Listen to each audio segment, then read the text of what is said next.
जय जिनेन्द्र साधर्मी बंधुओं, कल महावीर जयंती का बहुत उत्तम पावन दिवस है और हम सबके लिए बहुत ही प्रसन्नता का विषय है कि कल हमारे आराध्य वर्धमान स्वामी अपने अनंत वीर्य को प्रकट करके महावीर बने और अनंत काल के लिए अपने आत्मा के अनंत सुख में डूब गए और सिद्धालय में विराजमान हैं। तो इसीलिए हम भी उन्हें स्मरण करते हैं, आज के दिन उनकी आराधना करते हैं। तो मैं इस विषय में कुछ कहना चाहूँगी कि महावीर जयंती वास्तव में क्या है और क्यों हमारे लिए मनाई जाने योग्य है। अभी इसका समारोह और किस तरह से मनाई जाने योग्य है, ये बहुत महत्वपूर्ण विषय है। मनाई जाने योग्य है वो तो है, पर किस तरह से मनाई जाने योग्य है ये बहुत महत्वपूर्ण विषय है। तो मैं इस विषय पर कुछ कहना चाहूँगी और ये इतने भाव हैं मेरे अंदर इस विषय को लेकर के कि एक वीडियो में पूरा होना संभव नहीं है, इसलिए 2-3 वीडियो बन सकती हैं। तो आप लोग बहुत हिम्मत के साथ, बहुत पेशेंस के साथ, धैर्य के साथ इसको सुनिएगा। और बहुत मार्मिक विषय है ये। और सच बताऊं तो आज के ग्रहित मिथ्यात्व के जो बढ़ता हुआ काल है, ग्रहित मिथ्यात्व का बढ़ता हुआ काल, ऐसे में ये विषय बहुत उपयोगी भी है। इसलिए यदि आप लंबे बोला मैंने, अनंत संसार के लिए लंबे शब्द यूज़ किया। अगर आप अपने इस लंबे अनंत संसार का अभाव करना चाहते हैं तो इस मेरी वीडियोस को, इनको लंबा कह करके उपेक्षित नहीं कर देना, प्रमाद त्याग करके इन्हें सुनिएगा, वरना अनंत संसार खड़ा था और खड़ा रहेगा। क्योंकि अगर हमें अपने आत्मकल्याण की रुचि ही नहीं है, वो भी अगर हमें लंबा वीडियो लगता है या लंबा लेख लगता है किसी का भी, तो निश्चित ही हम अनंत संसार के ही पात्र हैं। जिसको छटपटाहट होगी वो तो कितना भी लंबा से लंबा पढ़ेगा और सुनेगा, उसको ये चीज़ें लंबी नहीं लगेंगी। उसे लगेगा कि इनके सामने मेरा संसार अल्प दिखाई दे रहा है, दिख ही नहीं रहा बल्कि, तो उसे तो इसको पढ़ने में बहुत मज़ा आएगा। इसलिए आपसे रिक्वेस्ट है कि इसको बहुत ध्यान से, धैर्य से, अप्रमादी होकर के सुनिएगा और विचार जरूर कीजिएगा। लाइक कमेंट करें या ना करें, लेकिन इसको विचार जरूर कीजिएगा, तो मैं समझूंगी कि मेरा ये प्रयास, ये पुरुषार्थ जो मैंने इसको लिखने में किया वो सफल हुआ। चलिए तो स्टार्ट करते हैं। महावीर जयंती कल आ रही है। समस्त हमारा जो जैन समाज है वो हमारे मोक्ष मार्ग के प्रणेता और हमारे आराध्य महावीर भगवान के इस अंतिम जन्म को बहुत हर्षोल्लास के साथ मनाने जा रहे हैं। सब तैयारियों में व्यस्त हैं। यद्यपि कोरोना काल है, उसमें ऐसी तैयारियां तो नहीं हो सकती, लेकिन फिर भी मन में खेद होते हुए उत्साह भी है साथ साथ। अगर मन में खेद है इस बात का कि हम हर्षोल्लास के साथ नहीं मना पा रहे हैं महावीर जयंती, तो उत्साह भी बहुत है कि इस चीज़ का, कि परिणामों में उत्साह है, उल्लास है कि अरे आज महावीर जयंती है। तो अपने अंदर ही अंदर ये जो हमें उल्लास चल रहा है ना, ये ही महावीर जयंती मनाना सार्थक करता है। और देखिए, हमारे आराध्य हैं, उन्होंने अंतिम जन्म था ये उनका, और उसके बाद उन्होंने क्या किया था, क्यों था ये उनका अंतिम दिवस, अंतिम जन्म क्यों? क्योंकि उन्होंने मोक्ष सुख की जो अनुपम उपलब्धि उन्होंने की थी, अपने आत्मा की पूर्णता जो उन्होंने प्रकट की थी, इसलिए ये हमारे लिए उनका जन्म दिवस, जिसके बाद उनका पुनः जन्म नहीं हुआ, मरण का तो सवाल ही नहीं उठता। ऐसे मोक्ष सुख की प्राप्ति करने के कारण उनका अनंत जन्म, अनंत नहीं, उनके जन्म और मरण का ही सर्वथा अभाव हो गया। तो इसलिए वे हमारे आराध्य हैं। क्यों? क्योंकि हम भी तो यही चाहते हैं, जन्म मरण के दुखों का नाश करना चाहते हैं ना। तो उसके लिए उन्होंने जो काम किया वो ही कार्य वो हमें बता करके गए दिव्य ध्वनि में। तो उस उनके बताए उस मार्ग पर चलकर हम भी उनके जैसा पुरुषार्थ प्रकट कर सकेंगे। इसीलिए हम जन्म दिवस मनाते हैं और उनकी पूजा आराधना करते हैं। ये है असली कारण उनके जन्म दिवस मनाने का। ये तो सब कहते हैं उनका अंतिम जन्म था, लेकिन उस अंतिम जन्म का औचित्य क्या, उसका उसके पीछे उनकी उपलब्धि क्या, अंतिम जन्म दिवस बता करके उनकी उस अनुपम उपलब्धि को बताना है जो उन्होंने प्राप्त की है, जिसके कारण वो अब कभी दोबारा संसार में नहीं आएंगे। राग आदि सब भावों से दुख रूप जितने भी दुखों के कारणभूत जितने भी ये हमारे राग आदि परिणाम है ना, यही संसार का कारण है। और इन्होंने संसार का अभाव किया अर्थात उसके कारण का अभाव किया। जब कारण ही नहीं छोड़ा तो कार्य तो आ ही नहीं सकता ना, सीधी सी बात है। इसलिए वे हमारे आराध्य हैं। लेकिन बंधुओं, यहाँ मुझे बहुत खेद के साथ ये भी कहना पड़ रहा है कि जिस जयंती का आयोजन हम अति उल्लास के साथ करते हैं, उसी के स्वरूप से ही हम अनभिज्ञ हैं। सोचो ना, ना तो हमें महावीर के स्वरूप का पता है, ना हमें उनके जन्म के स्वरूप का पता है, ना ही हमें कर्मों और मोक्ष के स्वरूप का ज्ञान है। अरे हमें तो अपने दुखों के स्वरूप का भी ज्ञान नहीं है। हम तो ये भी नहीं जानते कि वास्तव में हम दुखी हैं। हम तो दुखों में ही सुख की कल्पना किए बैठे हैं। कुछ दुख आया, जैसे क्षुधा का दुख आया, ठीक है, तो उसकी पीड़ा बर्दाश्त नहीं हुई भूख की, तो फौरन हम बाहर के भोग्य सामग्री भोजन सामग्री आदि की ओर दौड़ पड़ते हैं, उनकी व्यवस्था करते हैं, और कदाचित पुण्य के उदय से वो हो भी जाती हैं व्यवस्थाएं, तो हम उसी में सुख मान लेते हैं। भोज्य पदार्थों में ही सुख मान करके बैठ गए। वो भोज्य पदार्थ क्यों इकट्ठे किए हमने, उसका कारण खोजने की कोशिश नहीं करते। उसका कारण खोजने की कोशिश करेंगे तो हमें समझ में आएगा कि ये जो क्षुधा का रोग आया था ना, अंदर से पीड़ा आई थी, इसकी पीड़ा जो हमसे सहन नहीं हो रही थी, वो दुख हमसे सहन नहीं हो रहा था, उस दुख को दूर करने के लिए ये सामने भोज्य सामग्रियाँ एक औषधि की तरह हैं, बस इसके अलावा कुछ नहीं। और औषधियों में कौन सुख मानता है बताइए? तो किसी के घर हम जाते हैं, अगर उसके घर में हमें सामने औषधियों का ढेर लगा हुआ दिख जाए, तो हम वहाँ पर उसकी प्रशंसा करते हैं, या उन दवाइयों को खाने की इच्छा हम भी करते हैं क्या? या उस व्यक्ति के प्रति भी हमें एक करुणा भाव आता है, ये सोचकर कि बेचारा कितनी बीमारियों से परेशान है ना? तो इसी प्रकार हमें अपने प्रति भी तो भावना आनी चाहिए ना, कि हमें ये इतनी सामग्रियां बाहर की, भोजन का तो मैंने एक एग्जाम्पल दिया, उसके अलावा जितना भी परिग्रह हमें बाहर दिखाई देता है, ये सब हमारे अंदर में रोगों को दर्शाता है।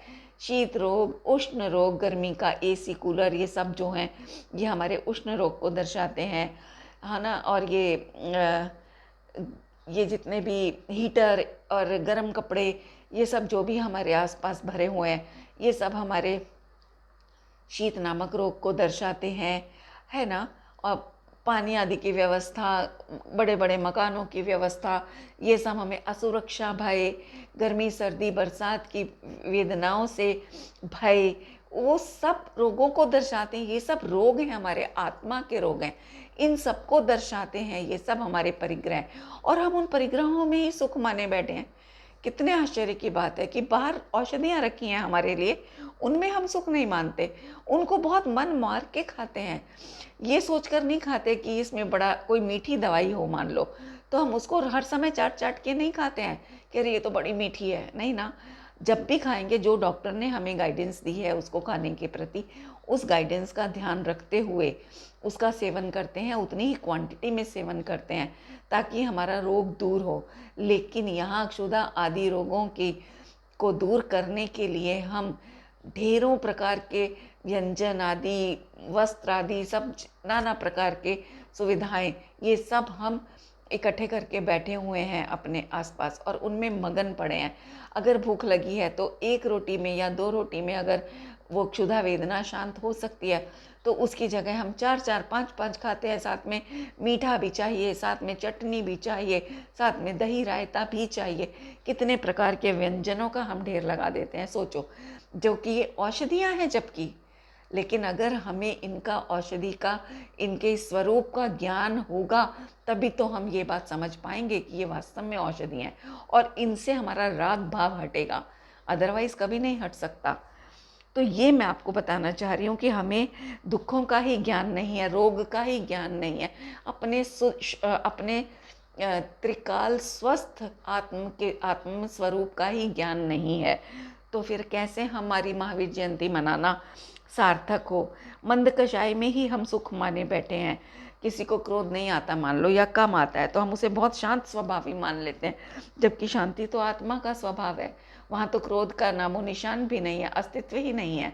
और हम तो मंद कषाय में ही शांति मान करके अपने को धर्मात्मा माने बैठे हैं कि हमें तो क्रोध आता ही नहीं है, जबकि धर्म तो इसका नाम नहीं है। वस्तु स्वभावो धम्मो, वस्तु सहावो धम्मो, कि वस्तु का जो स्वरूप है वही उसका धर्म है। तो वो धर्म की परिभाषा, और हम उससे विपरीत आचरण कर रहे हैं, मान्यता कर रहे हैं, है ना। और लौकिक उत्सव की ही भांति हम क्या करते हैं, महावीर जयंती को भी मनाते हैं, चंदा इकट्ठा कर लेंगे, नाच गा लेंगे, गाने वाली नाचने वाली पार्टियों को आमंत्रित कर लेंगे, उनको पैसा दे करके, और नए नए कपड़े पहन करके जैसे शादियों वगैरह में जाते हैं, यहाँ भी ऐसे ही सज धज कर चले जाते हैं, अटेंड करके आ जाते हैं। सुबह कुछ लोग पूजा करते हैं, कुछ लोग तो पूजा भी नहीं करते हैं, सीधे महावीर जयंती, सीधे रथ यात्रा में शामिल होते हैं। और रथ यात्रा में भी आजकल तो खाने पीने के सामान भी बंटने लगे हैं। इतना तो राग है हम लोगों को खाने का, पीने का। उसके बाद तो रथ यात्रा के बाद तो भोजन की व्यवस्था हर जगह होती ही होती है, और वो भी हम अपने घर में बनाने का कष्ट नहीं करते, समाज में ही सब खाने की व्यवस्थाएं होती हैं। तो इस प्रकार हम महावीर जयंती के नाम पर भी राग का पोषण करें, जबकि महावीर ने जो मोक्ष सुख प्राप्त किया है वो राग का नाश करके प्राप्त किया है, वीतरागी होकर के किया है। तो बताइए ना कि हमारे लिए भी तो फिर वही मार्ग हुआ ना। और हम वीतरागता प्रकट करने के बजाय हम राग का ही पोषण करते चले जा रहे हैं, वो भी महावीर भगवान के नाम पर, और उनकी जन्म जयंती मना करके अनंत जन्मों का ही पोषण कर रहे हैं अपने लिए, कि हमारे अनंत जन्म खड़े हों। हमें सुख लग रहा है इस सब में, राग रंग में सुख लग रहा है, तो राग रंग को दूर करने का प्रयास कैसे करेंगे, ये मुझे कहना है। अरे मैं आज आपसे एक सवाल पूछती हूँ, आप विचार करके उत्तर दीजिएगा कि महावीर वास्तव में थे कौन। क्या वो कोई आकाश से उतरे थे? नहीं ना। अरे वे भी तो हमारी ही तरह एक सामान्य इंसान थे, कभी तो हमारी ही तरह थे, वो भी सामान्य, जन्म मरण के दुखों से दुखी, भूख प्यास आदि की पीड़ा से दुखी एक सामान्य इंसान थे, मिथ्यात्व की कैद में कैदी, 8 कर्मों के की बेड़ियों में जड़े हुए, जकड़े हुए, ऐसे थे वे भी हमारी ही तरह। लेकिन उन्होंने जब संसार के दुखमय स्वरूप को समझा और ये समझा जाना कि वास्तव में ये दुख जो है जन्म मरण का, ये वास्तव में सुख नहीं है, ये दुख है, तब उन्होंने उसका उपाय जानने की कोशिश की। जिस प्रकार आज हम अपने महावीर को उनकी शिक्षाओं पर चलने का प्रयास करते हैं, जानने का प्रयास करते हैं कि वो क्या उपाय था जिसको करने के बाद में वे अनंत सुख का पान कर रहे हैं आज। उसी प्रकार महावीर ने भी उनसे पहले हो गए, जो अनंत सिद्ध थे, तीर्थंकर थे, उनकी वाणी का आश्रय लिया, उनकी शरण ली उन्होंने, और तब उन्होंने जाना कि वास्तव में मेरा अपना जो आत्मस्वरूप है वही सुखमय है, बाकी तो जिनमें मैंने सुख की कल्पना की है वो मेरा भ्रम है। इस प्रकार उन्होंने उनकी वाणी का अनुसरण करके और अपने आत्मस्वरूप को जाना, आत्मानुभूति प्रकट की, सम्यक दर्शन प्रकट किया। और जब सम्यक दर्शन प्रकट हुआ तो वहाँ तो रत्नत्रय खड़ा हुआ था, सम्यक ज्ञान सम्यक चारित्र संग में ही थे। बस उसी एक बार उनके हाथ में विधि आ गई और उस विधि का बारंबार बारंबार प्रयोग करके और वे अपने समस्त दुखों का नाश करके अनंत काल के लिए सिद्धालय में विराजमान हो गए। उन्होंने राग को ही जन्म मरण का कारण जाना और अपने भीतर के राग को जड़ से नष्ट करने का योग्य पुरुषार्थ किया। इसीलिए वे सदा के लिए जन्म मरण से मुक्त हो गए और इसीलिए उनके अंतिम जन्म को आज हम उत्सव की तरह मनाते हैं, महोत्सव की तरह मनाते हैं। क्योंकि हमारा भी लक्ष्य जो है ना, वो दुखों से छूटने का ही तो है, किंतु हम इस लक्ष्य को भूल कर, लक्ष्य तो बोलते हैं लेकिन लक्ष्य तो जब तक उस लक्ष्य के अनुरूप आचरण ना हो तब तक लक्ष्य कभी प्राप्त हो ही नहीं सकता। वो केवल एक कल्पना सपना सा रह करके रह जाता है। तो हम भी क्या करते हैं, इस लक्ष्य तो बनाते हैं कि हमें दुखों से छूटना है, कहते हैं हम, लेकिन वास्तव में वो लक्ष्य नहीं होता। हम अपने इस लक्ष्य को भूलकर उनकी जन्म जयंती पर भी संसार का कारणभूत राग द्वेष का ही पोषण करते रहते हैं। जैसा कि मैंने अभी बोला ही कि महावीर जयंती के नाम पर भी रथ यात्राएं निकाल रहे हैं, भोजन आदि की, पानी आदि वितरित हो रहे हैं पूरी रथ यात्रा में, नाच गा रहे हैं, है ना। पूरी रथ यात्रा में भजन कीर्तन चलते हैं, औरतें सड़कों पर नाचती जाती हैं, सारी दुनिया भर की भीड़ होती है। वो भी देखते हैं कि अरे जैनियों का आज ये पर्व है ना। और खाने पीने में आसक्ति, उसके बाद फिर भूल जाते हैं। जहाँ भोजन आदि हुआ सब भूल गए कि आज महावीर जयंती है। कोई ये नहीं सोचता कि महावीर ने आज किया क्या। अरे मैं तो कहती हूँ, महावीर ने क्या किया? महावीर ने अपनी परिणति में से राग भाव का नाश किया, तब वो महावीर बने।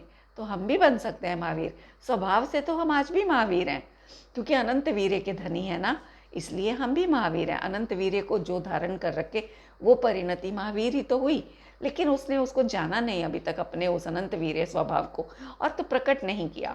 इसलिए अभी हम पर्याय में महावीर नहीं कहला सकते, लेकिन महावीर के अनुयायी होकर के उनके बताए मार्ग पे चलकर हम भी महावीर बन सकते हैं। ये है महावीर जयंती मनाने का औचित्य। अगर हमें ये लक्ष्य ख्याल में रहे हमारा, तब हमारा महावीर जयंती मनाना सार्थक है। देखो, मैं जन्म जयंती की का संधि विच्छेद करते हैं। जन्म प्लस जयंती, जन्म पर जय पाने के कारण महावीर का जो जन्म था ना, वो जयंती के रूप में जाना जाता है। हम लोग ये भी तो नहीं समझते कि जयंती शब्दों को भी तो अर्थ करना नहीं जानते। जयंती माने जय, जयवंत, जो अब सदा काल के लिए जयवंत हो गया, ऐसा जन्म मतलब जिन्होंने उस जन्म पर जय प्राप्त कर ली, अब दोबारा कभी संसार में नहीं आने वाले हैं। इस कारण उनके अंतिम जन्म को जयंती के नाम से जाना जाता है। लेकिन हमें तो जन्म में दुख लगता ही नहीं ना। हम तो बर्थडेज मनाते हैं, बहुत खुशियाँ मनाते हैं, पार्टियाँ करते हैं, लोगों को आमंत्रित करते हैं। इवन अभी फेसबुक पर तो एक ऐसा चलन मैंने देखा है कि लोग अपनी फ़ोटोज़ डाल करके और बताते हैं सबको कि आज मैं इतने साल का हो गया, या मैं इतने साल की हो गई, और या आज हमारी शादी को आज हमने इतने साल सफलतापूर्वक पूरे किए, तो आप सबका आशीर्वाद चाहिए। ऐसी ऐसी पोस्टें डाल रहे हैं लोग। सोचिए, तो क्या कहें हम, इसमें राग रंग का ही तो पोषण कर रहे हैं। इसका मतलब जन्म को सुखरूप मान रहे हैं, तभी तो उन्हें शुभकामनाएं चाहिए कि हाँ तुम और जन्म लेते रहो। ऐसी शुभकामनाएं उनको चाहिए। ये थी शुभकामनाएं या बद्दुआ है, अशुभ कामना है ये हमारे लिए, और हम अशुभ कामनाएं मांग रहे हैं लोगों से और उसको नाम दे रहे हैं शुभकामनाओं का। कितना छलावा, हम खुद को चल रहे हैं साथियों। और जानते हो ये मतलब यही मैं कहना चाह रही हूँ कि हमारे अभिप्राय में क्या है, जन्म जयंती मनाने के बावजूद भी, मनाते हुए भी हमारे अभिप्राय में यही है कि जन्म जयवंत रहे। उन्होंने तो जन्म पर जय पाई, उसको अपने पैरों तले कुचल दिया, और हम जन्म जयवंत रहे। ऐसा भी इसका एक अर्थ लिया मैंने कि हम अपने जन्म मरण का सिलसिला बनाए रखना चाहते हैं। मेरा जन्म जयवंत रहे, तभी तो हर बर्थडे पर खुश होते हैं। मैंने जन्म दिवस पर पहले भी दो वीडियोस डाली हैं, आप उनको सुनिएगा। बहुत सुंदर अर्थ लिया है उसके अंदर मैंने जन्म दिवस का। तो यहाँ पर भी उसी को कोट करूँगी कि हम फिर से भगवान के जन्म दिवस के नाम पर हम अपने जन्म मरण का सिलसिला बनाए रखना चाहते हैं। इसीलिए हम बार बार राग का पोषण करते हैं, अपने जन्म दिवस पर भी और दूसरों के, महावीर भगवान के या आदिनाथ भगवान के, किसी के भी जन्म दिवस को हम राग रंग से ही सेलिब्रेट करते हैं। तो निश्चित रूप से फिर हमें मरण की वेदना भी तो सहन करनी पड़ेगी ना। जब जन्म लेंगे तो मरण की वेदना, और जन्म और मरण के बीच में जो एक यात्रा चलती है हमारी, जन्म से लेकर मरण तक की जो बीच की स्टेजेस, नाना प्रकार के रोग, कषायों के रोग, मानसिक रोग, कभी बड़ों की डांट खाना, कभी आजीविका की तंगी होना, कभी कुछ नाना प्रकार के जो कष्ट निरंतर हम सहन करते हैं पूरे जीवन भर, वो भी तो साथ में आ गए। वो सारी वेदनाएं भी तो हमें सहन करनी पड़ेंगी, सिर्फ एक भूल की वजह से कि हमने जन्म को सुखरूप माना है। तो ये सब तो बंधुओं सहन करना पड़ेगा। फिर क्यों रोते हैं हम? क्यों रोना? हमने ही तो चाहा था, जो हमने चाहा था वो हमें मिल गया, तो फिर रोना किस बात का कि हाय हमारे साथ ये हो गया, हाय हमारे साथ वो हो गया? इस तरह से रोना क्यों? विपरीत कारण देंगे तो कार्य तो विपरीत ही आएगा ना। सच्चा कारण कैसे आ जाएगा? सच्चा कार्य कैसे आ जाएगा? सच्चा कार्य, अच्छा कार्य चाहिए तो सच्चा और अच्छा ही उसको कारण दो ना। वीर ने सच्चे कारण के द्वारा सच्चे कार्य को, मतलब सम्यक दर्शन रूपी सम्यक कार्य को प्रकट किया था। और वो कारण क्या था? राग का अभाव, जिसका फल उन्हें अनंत सुख के रूप में मिला। तो जयवंत हो गए, वो खुद जयवंत हो गए। हम कहते हैं ना, मम परिणति में प्रभु जयवंत रहो। इसीलिए कहते हैं कि जयवंत रहो, मतलब आपका नाम रूप से जयवंत नहीं चाहिए हमें। आपने जो कार्य किया, जिस पर आप चले, उस पर हम भी चल सकें, इस प्रकार आप हमारी परिणति में जयवंत रहो। ये हमें करना है। आज इस महावीर जयंती के अवसर पर हमें ये ही पुरुषार्थ करना है और ये ही प्रतिज्ञा करनी है। तो बंधुओं, हमारा महावीर जयंती मनाना सार्थक हो जाएगा। तो चलिए, आज के लिए इतना ही। अभी के लिए अभी दूसरा वीडियो बनाती हूँ, क्योंकि एक ही वीडियो सुनने में सबको प्रॉब्लम लगती है। अब अलग अलग वीडियोस में लोग आसानी से सुन लेते हैं, इसलिए मैं अभी अपने इस विषय को कंटिन्यू करूँगी। बहुत कुछ कहूँगी, जिसकी होनहार अच्छी होगी वो सुनेगा, समझेगा और आचरण में लाएगा। बाकी आप सबकी होनहार भली हो, मैं तो यही शुभकामना करती हूँ आप सबके लिए। जय जिनेंद्र।